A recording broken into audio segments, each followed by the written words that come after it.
고맙습니다. 자, 경기지사 8월 안전교육을 시작하겠습니다. 저는 파주팀 황이영입니다. 박수까지 바르지 않았습니다. 근데 너무 감사합니다. 이런 호응이 참 중요한 것 같습니다. 자, 무더위가 폭염이 계속 이어지고 있죠. 그죠?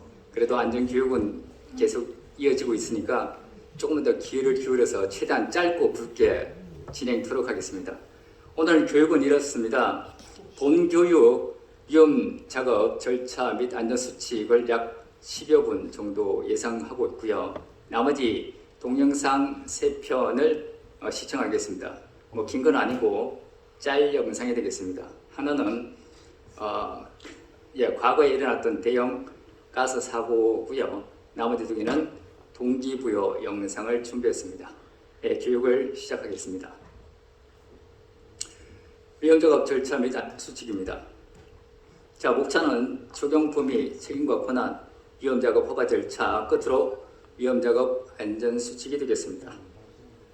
참고적으로 표준문서 내지는 안전관리 규정 내에 특이하게 변동사항이 없는 관계로 신속하게 스킵토록 하겠습니다.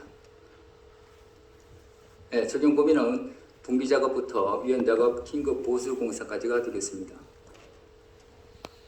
제가 빠뜨렸네요. 요거 우측에 있는 그 세로로 된 숫자 있죠? 요거 문제 답이 되겠습니다. 참고하시고요. 이 중에 두 문항은 배제했습니다. 한번 관심 있게 보시면 쉽게 알 수 있을 것 같습니다. 자, 저렇게 적으면 어떻게? 쭉쭉 넘어가겠습니다. 늘상 보던 거니까 그죠? 그리고 저는 안전수칙을 몇 가지 말씀드리고 교육을 마감 짓도록 하겠습니다. 허가 절차는 늘상 보던 거니 특별한 거는 없습니다. 자, 안전수칙 1. 기본 안전수칙의 A번 제일 하단 있죠. 저는 개인적으로 이 소화기는 적재적소에 배치하고 이 문구가 참 와닿았습니다. 저희들이 현장에서는 소화기는 세 종류가 주로 이용되고 있죠. 분말 소화기, 그리고 CO2 소화기, 그리고 할온계, 그 소화기 세 가지가 주로 공용으로 쓰고 있습니다. 그런데 저 역시도 현장에 가면 감독을 수행하지만 이 소화기에 대해서 실제적으로 이렇게 열어본다든가 뒤집어 봐서 지침의 눈금이 정상치, 녹색 범위 안에 있나, 내지는 지침이 손상되지 않았나, 지침이 좌측으로 기울어지지 않는다 등, 물론 그 액면 글라스도 파손된 것도 예전에는 보았습니다. 그런 것들을 직접 현장에서 시공 관리자한테 바로 전달해서 개선토록 하는 게 참 중요하다고 저는 생각합니다. 과거 물론 여러분들도 그런 경우가 있었겠지요. 강북 있을 때 저도 비밀스러운 그런 사고가 하나 있었습니다. 거의 준 폭발 같은 그런 사고였어요. 근데 취시하고 다 넘어갔는데 그때 협력업체에서 소화기가 2대를 비치를 해 두었는데도 불구하고 쓸 수가 없었어요. 참으로 안타까웠습니다. 그런 경우가 있으니 참고하시면 좋을 것 같습니다. 자, 안전수칙 2 정합실 관계에서 쭉 나오고요. 자, 밀폐공간 안전수칙입니다. 3번 다에 작업은 2인 이상 한 계조로 한다.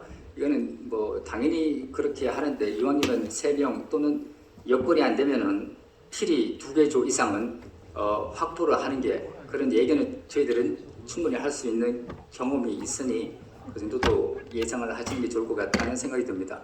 그리고 4번 정합실 및 밸브실 내 정비 보수 작업 시 현장 관리 감독자, 저희들이죠, 그죠? 그리고 밑에 보면은 안전장비, 다시 말해서 산소 농도 측정기, 가스 누출 검지기, 송기 마스크, 이렇게 국소 배기 장치가 있습니다. 그러한 장치들의 비치 및 정상 작동 여부를 점검한다. 이렇게 이 항목 역시도 저는 굉장히 중요하게 여겨졌습니다. 저희들이 안전 위험 작업이라 하면 분기를 포함해서 정비 작업이 그 대다수를 포함하는데, 특히 밀폐된 지하에 들어가는 그 자체가 심리적으로 엄청 큰 영향을 미칩니다. 그러니까 이런 두 종류의 부류가 있죠.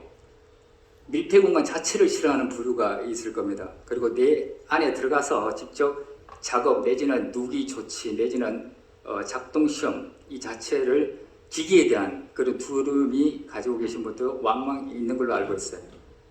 그분은 그런 나름대로의 그 작업에 대한 마인드가 좀 불안정한 상태가 있을 수 있지만 그 반면에 또 위에서 관리하는 분, 다시 말해서 수신호로 교통 정리를 하거나 밑에 작업자하고 신속하게 이렇게 소통을 하잖아요. 그분 그 두 명이 있는 것 자체가 저는 굉장히 불안정한 상태다 이렇게 보여지는 겁니다. 그 와중에 또 누기가 났어. 여기서 말하는 제가 잠깐 했던 장비 중에 국소 배기 장치가 있습니다. 이 장치는 정말 목숨을 구할 수 있는 그런 장치라고 보여져요.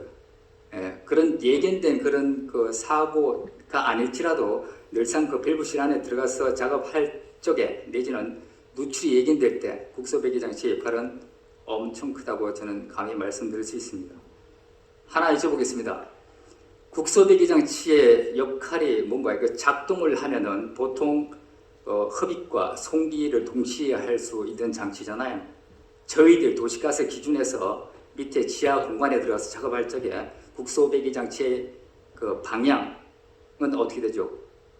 그러니까 외기에서 그 실내로 공기를 넣는다 아니면은 밑에 있는 현재 리크가 조금 되고 있어. 거기에 국소적으로 해서 밖으로 배기를 시킨다. 이 두 가지 이렇게 다 할 수 있지 않습니까? 어떤 거라고 보십니까? 외국에서 하는 겁니다. 아, 예. 맞습니다. 현재는 그 국소 배기 장치 단어 자체는요, 국소적인 것을 뽑아서 밖으로 배출시키는 거예요. 이거는 뭐냐면은 현장이 아니라 현장인데 그 실내에서 예를 들어서 납땜이나 그 용접을 할 적에 흉 있지 않습니까? 그 가스가 직접적으로 작업자한테 맡기가 그 위에 요소가 있으니 그걸 부분적으로 뽑아서 이제 대기로 방출시키는 역할인데 단 밀폐된 장소일 때는 외기의 신선한 공기를 안으로 불어넣는 그 장치가 바로 저희들이 알고 있는 국소 배기 장치인 것입니다. 강북에 있을 적에도 두 가지를 다 동시에 저는 봤기 때문에 지금 와서 생각해 보니까 아차 싶은 그런 생각도 들지만 이제부터라도 한 번 더 그죠 리마인드가 되었으면 좋겠다는 생각에 말씀드렸습니다. 그리고 다른 것보다 저희들은 가연성 가스를 취급하니 이게 당연히 또 단가가 비싼 방폭 구조가 이루어질 수밖에 없다. 뭐 그런 점에서 안전에 대한 것 그리고 작업자 목숨에 대한 걸 더욱더 강조한 것이 아닌가 생각되어졌습니다. 자, 용접 작업 말할 것도 없죠, 그죠? 바에 가스 누출에 오류가 있는 가스배관 용접 작업, 그죠? 그리고 4번에 밀폐 공간, 밸브실, 정압실 등에서 용접 작업은 가스 농도를 측정하고 국소 배기 장치 한 번 더 나옵니다, 그죠? 이용해서 환기를 시키면서 작업을 하며 지상에 감신을 배친다. 이 항목이 저는 굉장히 와닿았습니다. 이분이 실질적으로 작업을 하면서 그 위해를 즉각적으로 발견하고 신고하고 비상 체계를 갖추는 그 요인이 되죠, 그죠? 그런데 앞서 잠깐 말씀드렸던 2인 1조가 그 밸브실에 한 명 내려가 있고 위에 한 명이 있다. 그냥 최악의 상황은 밑에서 그냥 쓰러지는 거잖아요. 그럼 절대 위에 사람이 이성을 잃으면 안 되는데 이성을 잃어서 내려가게 되죠. 그 반은 다 무조건 내려가게 됩니다. 자기도 모르게. 그러면 둘 다 못 올라오는 상황이 당연히 발견되겠죠. 그래서 위에 사람은 정말 실질적인 상황, 이성을 잃지 말고 바로 신고를 하는 게 제일 중요하다라고 저는 확인도 했고 그렇게 한 번 더 강조를 드리는 겁니다. 절대 내려가서는 안 되겠습니다. 자, 4번 부착 작업 안전 수치. 불확실한 부분에 대해서는 시험 부착합니다. 저희들은 사실상 짬밥이라고 말씀드리잖아요. 20년 다 이상 됐으면 눈이 딱딱 보입니다. 예견이 되지 않습니까? 이 예견에 아주 허점 0.1%가 재수 없으면 그냥 가는 거예요. 그게 이제 현장에 시험 접하기 여기 분명히 일 것이다 라고 했는데 그게 아닌 그런 경우 정말 좀 허무하죠. 그리고 그게 직접적으로 안전하고 안 좋은 영향을 미친다. 그걸 한 번 더 강조드리고 싶었습니다. 자, 마지막으로 도로상 시설물 점검 안전수치 계속 나오죠.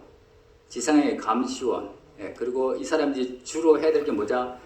내부에 있는 작업자의 계속 관찰을 해야 돼. 주시를 하고 계속 대화도 유도하고 그래서 최종적으로 우리는 안정되고 안전한 임무 완수를 해야 된다.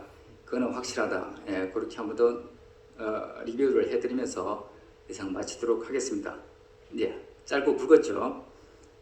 예, 이어서 그 지난 과거에 있었던 가스 사고 한 편 영상을 시청하겠는데, 이 영상은 1995년 4월 28일 07시입니다. 예, 등굣길에 일어났던 대구 상인동 지하철 가스 폭발 사고입니다.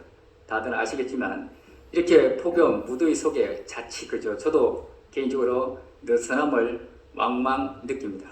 이런 영상을 한번 보시고 안전에 대한 거 약간 더 한번 뒤집어 보는 그런 시간이 되었으면 좋겠습니다.